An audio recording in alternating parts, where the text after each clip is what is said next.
Ini adalah perkataan keempat. Setelah Yesus bangkit, dia memberikan kehidupan. Kata-kata pertama, ingat siapakah yang engkau cari? Mengapa engkau menangis? Siapakah yang engkau cari? Dia tidak menceritakan tentang pengorbanannya. Dia enggak ceritakan penderitaannya. Dia tidak menceritakan the speed of hell, baunya neraka waktu 3 hari. Tapi waktu Bapa di surga membangkitkan dia langsung segera mencari. Lalu dia berkata kepada Maria, "Mengapa engkau menangis? Siapakah yang engkau cari? Whom are you seeking?" Yang kedua, dia memanggil nama Anda dan saya. Dia panggil nama Maria, Maria. Wow. Lalu yang ketiga, dia katakan, "Sekarang aku mengutus kamu." Lalu dia mengembusi mereka dengan Roh Kudus. Hidup harus punya tujuan. Dan Tuhan akan memberikan kuasa dalam hidup Anda dan saya. Lalu Yohanes 20 ayat 27 sampai 29. Kemudian ia berkata kepada Thomas, Thomas, ya kan? Kalau kita ingat nama Thomas, apa sih yang Anda ingat Thomas? Ada ingat? Saya yakin gak ada yang ngomong Thomas ganteng, kecuali itu nama Anda atau mantu Anda atau ayah Anda. Tapi kalau ingat Thomas sih seorang yang peragu, pembimbang, orang yang thinker, orang yang gak gampang percaya.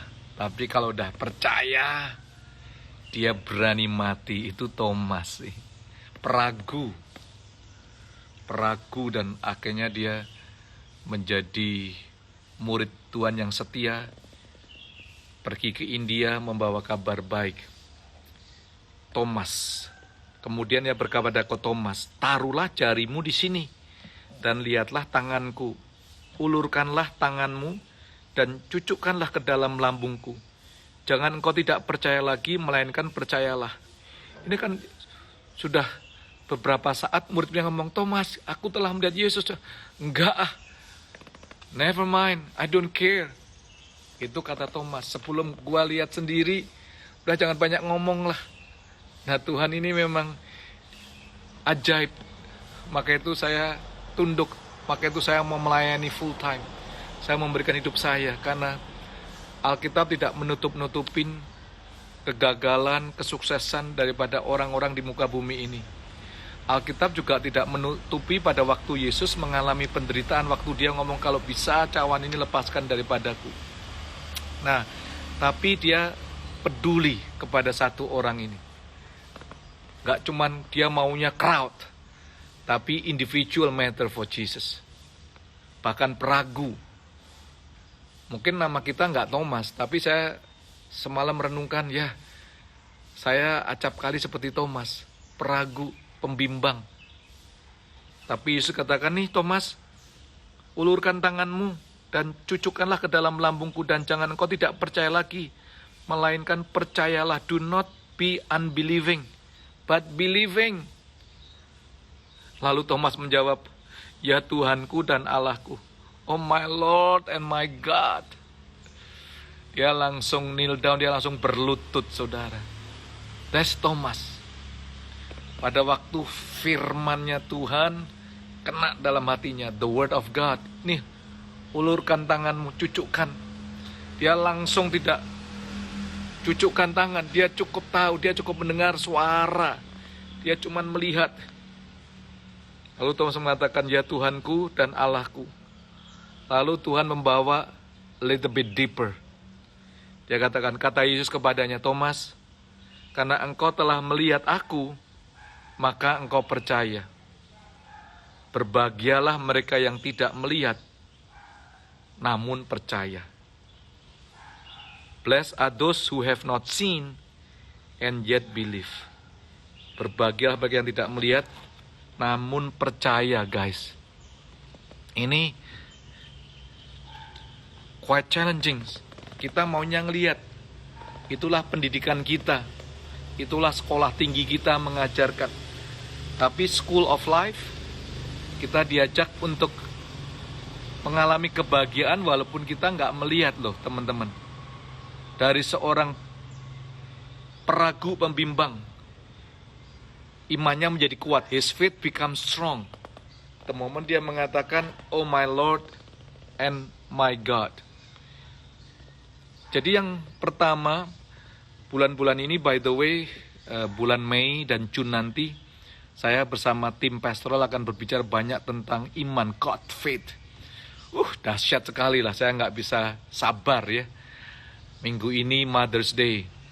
So, telepon mama Anda untuk melihat jam 9 pagi Mother's Day. Ibadah istimewa untuk menghormati, salute para moms.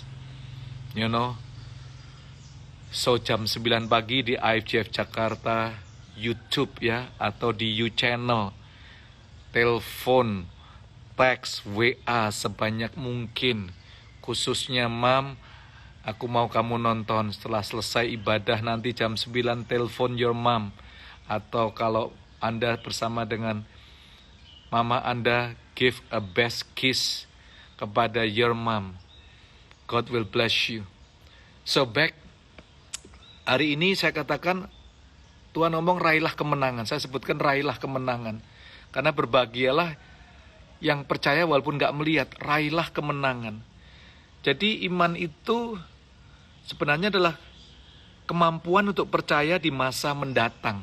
That's faith, kemampuan untuk kita percaya di masa yang akan datang. Jadi iman itu tidak mengukur masa depan dengan ukuran masa lalu. 2 bulan ini kita semuanya, teman-teman, jemaat Tuhan, para leaders, you will be enriched. Jadi iman itu adalah kemampuan untuk percaya di masa mendatang. In the midst of COVID, Anda ngelihat masa yang akan datang Anda seperti apa? Masa yang akan datang kita semua seperti apa? Masa yang akan datang gereja kita seperti apa? Masa yang akan datang rumah tangga kita seperti apa? Masa yang akan datang bisnis kita seperti apa? How do you see? Gimana Anda bisa melihat? Pakai teleskop. Paling berapa ratus meter. Nggak bisa. So Anda perlu memakai kacamata iman. Karena iman adalah kemampuan untuk percaya di masa yang akan datang. Namun nggak bisa diukur dengan masa yang lalu. Masih ingat Brother Wright brother. Waktu di sekolah minggu, guru sekolah minggunya mengajarkan iman. Lalu dia menggambar burung. Lalu dia berkata kepada guru sekolah minggunya, "Sir, manusia bisa terbang one day. Manusia bisa terbang suatu saat." Apa yang terjadi? The Wright brother adalah penemu pesawat terbang. Itu dia dapat penglihatannya pada waktu dia di sekolah minggu. So thanks God untuk Pastor Ansela, all the teachers, the kids. Jangan sembarangan ngajar kids. Karena pada waktu engkau mengajar, benih itu Tuhan tabur lewat mulut Anda, hidup Anda kepada anak-anak sekolah minggu. Kepada anak-anak sekolah, guru-guru HCS, Miss Yun, Miss Reza, semuanya. Thanks God untuk para teachers.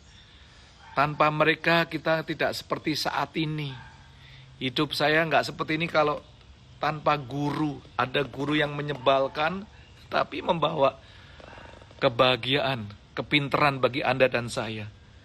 Jadi iman itu kemampuan untuk percaya di masa yang akan datang. Masih ingat Neil Armstrong? Dia mengatakan, kita bisa kok sampai bulan. Akhirnya Neil Armstrong menancapkan peace on earth di bulan. Ya kan? So, iman itu dikatakan melihat, belum melihat tapi percaya. Seorang mengatakan bahwa iman melihat hal yang tidak terlihat, percaya pada hal yang luar biasa, dan menerima hal yang tidak mungkin. Percaya tapi tanpa melihat, itu iman yang TOP. Anda nggak bisa meneropong masa yang akan datang tanpa iman ini. Jadi yang pertama, iman itu kemampuan untuk percaya di masa yang mendatang. Jadi ini udah mungkin ada dapat 10 definisi yang semua angle daripada iman ini lewat bulan Mei, bulan Juni ini. Ya kan? Kemampuan. Yang kedua, seringkali memang iman itu bermain dengan resiko. Iman itu bermain dengan resiko. Saya katakan, apa sih bedanya bermimpi dan beriman? Bermimpi sama beriman bedanya apa, guys? Ya kan? Bedanya apa bermimpi sama beriman? Ya bedanya cuman satu ini, ada resikonya. Kalau mimpi kan ya tidur aja, I have a dream, itu favorit saya. Tapi kita tidak dipanggil sebagai dreamer saja. Kita harus bertindak. It takes faith. It takes faith dalam hidup Anda dan saya. Ada 2 macam benih. 2 benih itu berada di atas tanah musim semi yang subur. Benih pertama berkata, aku mau bertumbuh. Aku mau menekan akarku jauh ke dalam tanah di bawahku. Dan mendorong batangku. Menembus kerak bumi di atasku. Aku mau membuka tunasku seperti sebuah bendera untuk mengumumkan datangnya musim semi. Aku mau merasakan kehangatan sinar matahari di wajahku dan berkat embun pagi di bungaku. Dan kemudian ia bertumbuh. Benih kedua berkata, aku takut. Bila aku menekan akarku ke tanah di bawahku, aku tidak tahu apa yang akan aku temui di kegelapan. Kalau aku mendorong batangku menembus lapisan yang keras di atasku, aku mungkin saja menghancurkan tunasku yang masih lembut. Bagaimana bila aku membiarkan tunasku terbuka dan seekor keong berusaha memakannya? Dan bila aku membuka bungaku, seorang anak mungkin saja menarik aku dari tanah. Tidak lebih baik aku menunggu hingga aman. Maka ia menunggu. Seekor ayam di kebun mengais-ngais tanah musim semi mencari makan. Ia menemukan benih yang menunggu dan memakannya. It takes risk sebenarnya. Ada resikonya, guys. Jadi yang kedua, iman itu bermain dengan resiko. Ini langsung saya sambungkan dengan poin ketiga. Inilah yang saya sebutkan, Yakobus mengatakan iman yang bertindak. Jadi iman itu adalah kemampuan untuk percaya di masa yang akan datang. Untuk bisa melihat masa yang akan datang. Yang kedua, iman itu bermain dengan resiko. Ada risk, faith sometimes and most of the time ada risknya. Yang ketiga, iman itu nyata pada waktu disertai dengan perbuatan. Maka itu iman diuji, di-challenge. Masih ingat cerita Winston Churchill? Winston Churchill ini tidak naik kelas saat ia di kelas 6 SD. Ia baru menjadi Perdana Menteri Inggris pada usia 62 tahun. Gak ada yang ketua Anda ya. Setelah mengalami kegagalan dalam kehidupan yang cukup panjang, sumbangannya yang sangat besar bagi Inggris terjadi ketika ia menjadi seorang yang lanjut usia. Tapi perkataannya pada waktu dia menjadi PM Inggris cuma 3 kata. Never give up. Jangan pernah menyerah. 3 kata. Perkataannya terkenal sekali. Jadi iman itu bermain dengan resiko. Kalau nggak mau resiko, ya monggo mimpi saja. It's a good start to have a dream. But you cannot just sleep and rebahan dan bermimpi. Iman harus disertai dengan tindakan, itu poin yang ketiga. Maka itu Yakobus pasal 1 ayat 2-4, iman itu diuji. Pada waktu menerima ujian jangan ngeluh, jangan komplain. Waktu iman Anda diuji, count it for joy, hitunglah itu sebagai kebahagiaan, sukacita. Ada amin? Ya kan? Jangan, aduh kok aku diuji, aduh kok begini. Kalau ujian, jangan teriak-teriak gurunya ya, dia nggak akan jawab. Tapi dia watch over you, dia melihat ada. Saya ingat sebuah cerita, Edmund Hillary, masih ingat Edmund Hillary? 1952, dia berusaha untuk mendaki Gunung Everest, gunung tertinggi di dunia. 29.000 kaki tingginya, very high. Beberapa minggu setelah kegagalannya, ia diminta untuk berbicara di hadapan sekelompok orang di Inggris. Hillary berjalan ke ujung podium, menunjukkan jarinya pada gambar gunung ini. Walaupun dia gagal ya, tapi dia tunjukkan di gambarnya, dia tunjukkan lagi di depan banyak orang, dan dia berkata dengan lantang, Gunung Everest, kamu mengalahkan aku kali ini, tetapi aku akan mengalahkan engkau setelah ini. Karena engkau sudah berhenti bertumbuh Gunung Everest, tetapi aku masih bertumbuh. Itu perkataan Edmund Hillary. Gagal di interview, lalu dia tunjukkan peta gambar Gunung Everest. Kamu mengalahkan aku, ya betul. Tapi aku akan mengalahkan engkau Mount Everest. Karena engkau sudah berhenti bertumbuh dan aku masih bertumbuh. Setahun setelah dia ngomong begitu, 29 Mei di tahun berikutnya, 1953, Edmund Hillary menjadi orang pertama yang berhasil mendaki Gunung Everest. Ini dahsyat sekali teman-teman. So iman itu harus bertindak di dalam hidup Anda dan saya. Iman adalah alat untuk mengukur, bukan alat lah ya. Spirit, roh, untuk kita atau mata, untuk kita melihat masa depan Anda. Tidak melihat namun percaya. Itu iman. Tapi iman itu hidup dalam dunia yang uncertain.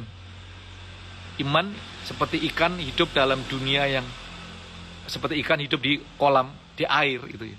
Iman itu hidup dalam dunia yang tidak pasti. Tapi dia bertindak, bam, bam, bam. Ada saatnya kita gagal. Bangun lagi. Ada saatnya kita gagal. Karena memang ada resikonya. Tapi memang harus bertindak. Harus bertindak. Yakobus 2 yang terakhir ya guys. Wah udah hampir selesai. Kasih saya 1-2 menit lagi. Iman itu bertindak. Yakobus 2 ayat 14 sampai ayat 26. Nanti saya akan bahas dalam minggu ketiga atau minggu keempat bulan Mei ini. Tapi saya gambarkan iman yang bertindak seperti Yakobus itu. Dia katakan, apa gunanya sih kamu ngomong iman, tapi tanpa perbuatan. Iman itu iman omdo, omong doang. Iman yang omdo itu tidak menyelamatkan kamu. Yakobus tidak kontradik dengan Paulus, tapi Yakobus dan Paulus ini saling melengkapi. Karena waktu Paul mengatakan itu, engkau selamatkan oleh iman, itu adalah akar tapi full keselamatan. Yesus mengatakan nggak bisa. Iman itu harus disertai dengan perbuatan. Iman kita dicantolkan pada Yesus. Nah, kita harus memuliakan Yesus lewat perbuatan kita, Bapak Ibu sekalian. Ya kan? Jadi, Paul mengatakan iman itu seperti akar dalam keselamatan, mendapatkan keselamatan, tapi Yakobus mengatakan buah keselamatan itulah juga bagian daripada iman. Seperti saya ini tubuhnya Jimmy Untoro, tangan kiri saya iman, tangan kanan saya work. Itu nggak bisa dipisahkan. Jimmy Untoro tangannya kiri dan kanan. Kalau cuma kiri iman doang, itu tangan saya cedal, buntung gitu.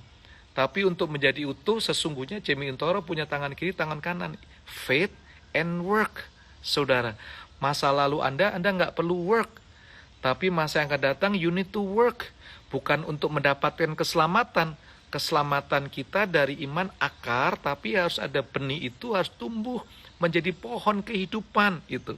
Itulah yang Yakobus katakan, faith at work bukan faith on display, Bapak Ibu sekalian.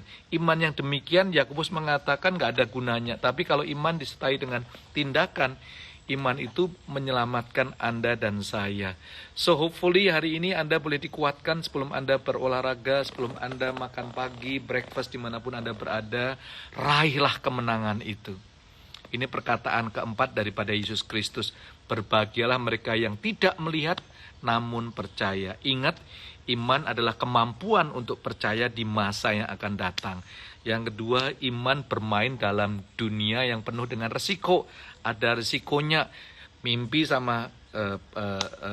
Bermimpi sama beriman itu adalah risk di bawahnya. Shifting to the risk itu ya. Nah, yang ketiga, iman itu bertindak. Ada amin, saudara? Ada amin, saudara? Iman itu bertindak. Iman yang demikianlah Yohanes mengatakan 1 Yohanes 5 ayat 9 atau ayat 4 yang mengalahkan dunia. Saya bacakan sebuah statement yang menggetarkan saya, hopefully it can bless you. Dikatakan, keraguan melihat halangan, iman melihat jalan. Keraguan melihat malam yang gelap, iman melihat siang yang cerah. Keraguan takut mengambil langkah, iman terbang tinggi. Keraguan bertanya, siapa yang percaya? Iman menjawab, aku. Bapa Surgawi, aku berdoa, biarlah setiap anak-anak-Mu diberikan iman yang disertai dengan perbuatan yang akan menyelamatkan hidup kami, sehingga kami mampu meraih kemenangan. Bukan dengan kekuatan kami, melainkan apa yang Kristus telah lakukan dalam hidup kami ya Tuhan. Sehingga kami tidak sekedar menjadi orang yang pemimpi, tapi kami menjadi orang yang bertindak. Karena faith without work is dead. Terima kasih ya Tuhan, berikan pada kami roh kemenangan itu, supaya kami sanggup meraihnya. Terpujilah nama-Mu, di dalam nama Tuhan Yesus Kristus. Berkati sepanjang hari ini. Haleluya. Yang percaya katakan, amin, amin, amin.